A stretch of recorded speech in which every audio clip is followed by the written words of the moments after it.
And for AIIMS goal objective. आप जब भी क्लासरूम में जाएं तो आपने सबसे पहला जो काम करना है, बच्चों को इधर स्कूल आने का, क्लास में आने का, पढ़ने का मकसद क्लियर करना है। अगर आप सिलेबस की तरफ भाग गए कि मैंने सिलेबस कवर करना है और मैंने नंबर लेने हैं, इन बच्चों को नंबर दिलवाने हैं, तो आप अपने मकसद में बहुत लेट हो जाएंगे। लेकिन अगर आप बच्चों को बता रहे हैं कि बेटा आपने पढ़ना है, पढ़ना चाहिए, तो आप मोटिवेशन लेक्चर दे रहे हैं। लेकिन अगर आपने बच्चों के अंदर से ये बात निकलवा दी कि जी हम लोग पढ़ना चाहते हैं, हम लोग नंबर हासिल करना चाहते हैं, मैं डॉक्टर बनना चाहता हूं, मैं इंजीनियर बनना चाहता हूं, मैं अपने वालिदैन का नाम रोशन करना चाहता हूं, मैं टीचर्स का नाम रोशन करना चाहता हूं, मैं मुल्क का नाम रोशन करना चाहता हूं, ये अगर बात बच्चे के दिल से उठ गई तो ये इंस्पायरेशनल मेथड होता है जो कि ट्रांसफॉर्मेशनल मेथड में बदल जाता है और फिर बच्चों को कहना नहीं पड़ता कि आप पढ़ें। तो आपने सबसे पहले उनका मकसद बनाना है। इन तीनों का मतलब तो मकसद ही आता है, लेकिन फर्क क्या है कि एम्स गोल ऑब्जेक्टिव जो है, इसमें एम जो होता है ये लास्ट मकसद होता है, फाइनल, लास्ट डेस्टिनेशन। गोल्स वहां तक पहुंचने के रास्ते हैं और ऑब्जेक्टिव ये स्टार्टिंग से शुरू होता है। ठीक है, मिसाल के तौर पर अगर आप कहते हैं जी मैं जन्नत में जाना चाहता हूं, कौन जन्नत में जाना चाहता है, हाथ खड़ा करें, तो ये आपका एम गिना जाएगा। अब सारे नहीं जाएंगे आप लोग, ठीक है, अल्लाह करे चले जाएं, मैं एक एग्जाम्पल दे रहा हूं। अब सारे से मुराद के औरों को भी मैं शामिल करूं कि सारे लोग जन्नत में नहीं चले जाएंगे। अब चेक क्या होगा, आपके गोल्स चेक होंगे, गोल्स रास्ता, ठीक है। अगर आपके रास्ते वो जन्नत की तरफ जाने वाले हुए, जिस तरह इहदिन सिरातल मुस्तकीम, हमको दिखा सीधा रास्ता, वो गोल्स हैं, रास्ते। उन रास्तों पर जाने के लिए आपको अपने ऑब्जेक्टिव तय करने पड़ेंगे, ठीक है। मिसाल के तौर पर हम कहते हैं जी गोल्स में फ्राइज आ जाते हैं सारे, ठीक है, और ऑब्जेक्टिव में आपके डेली में नमाज, ठीक है, अगर रोज़ा है तो रोज़ा, गीबत वगैरह, चुगली, झूठ, ये सारे आपके ऑब्जेक्टिव में आ जाएंगे। इसमें जो अहम चीज है जो आपको बताना चाह रहा हूं कि आपने बच्चों के एम्स गोल सिर्फ एक दफा सेट करने हैं। जो डेली रूटीन पे आपने बच्चों के साथ डिस्कस करनी है, बात करनी है, वो ऑब्जेक्टिव पे करनी है।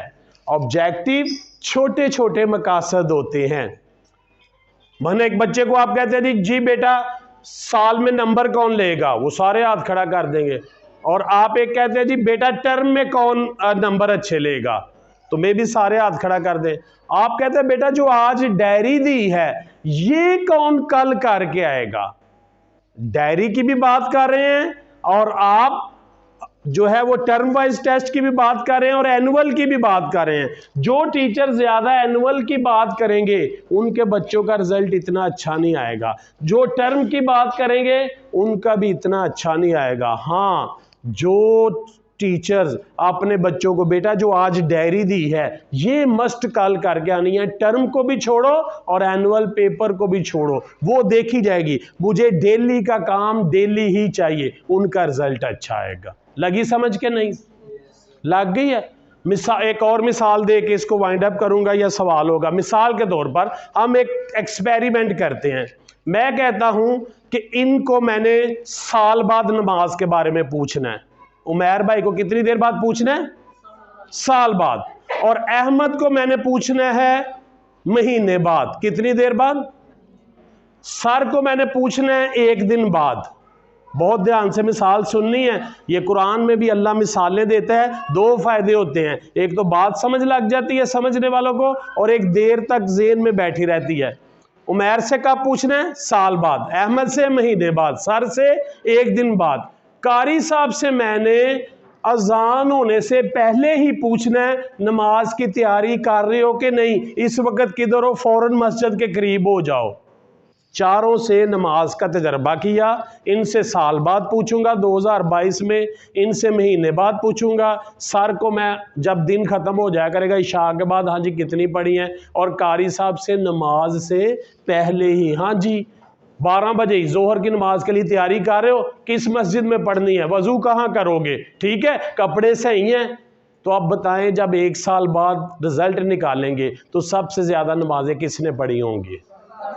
वजह आप सारे इसके उल्ट चलते हो, आप पूरे के पूरे सिलेबस कवर, सालाना इम्तिहान, ये वो, इस वजह से बेड़ा गर्क होता है। नहीं तो हर स्कूल फर्स्ट पोजीशन ले, जो मैं चीज़ बता रहा हूँ आपको। बच्चा छुट्टी कर ले आप पे असर ही नहीं होता, कर लिया तो खैर तबाही मच गई। एक दिन एक बच्चे या टीचर ने छुट्टी कर ली, ऑब्जेक्टिव तो खत्म। ऑब्जेक्टिव की तो गेम ही डेली पे होती है, मिनट मिनट पे होती है। कितने बच्चे सर आज लेट थे? अंदाजन 100+ बच्चे लेट थे, आपको किसी को फिक्र ही नहीं। इतनी बड़ी तबाही आनी है, आपकी सोच ही नहीं। वो जो लीडर होते हैं उनको पता होता है कि आने वाले वक्त में इस कौम के साथ होने वाला क्या है। आप इजी है। उधर किधर थी मैडम? उधर के, हाँ, कितने बच्चों के नाम लिखे थे जब मैं उधर था? ज्यादा ही थे बच्चे। तो ये आप लोग, हमारे तो स्कूलों में एक बच्चा लेट आ जाए, एक जिंदगी मौत का मसला बना लेते कि ऑब्जेक्टिव खत्म हो जाएंगे, और ऑब्जेक्टिव खत्म तो सारा कुछ खत्म, एंड हो जाता है उसका। फिर आप लड़ते रहेंगे, झगड़ते रहेंगे, परेशानियां रहेंगी।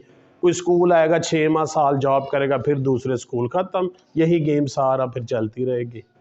फिर आप कभी इधर भाग रहे होंगे, कभी उधर भाग रहे होंगे, कभी सिलेबस के पीछे, कभी टाइम नहीं है, सर ये नहीं हो सकता, सर वो नहीं हो सकता। ऑब्जेक्टिव ही खत्म है तो फिर तो कुछ भी नहीं हो सकता, किसी से भी नहीं हो सकता। बहुत शुक्रिया जी।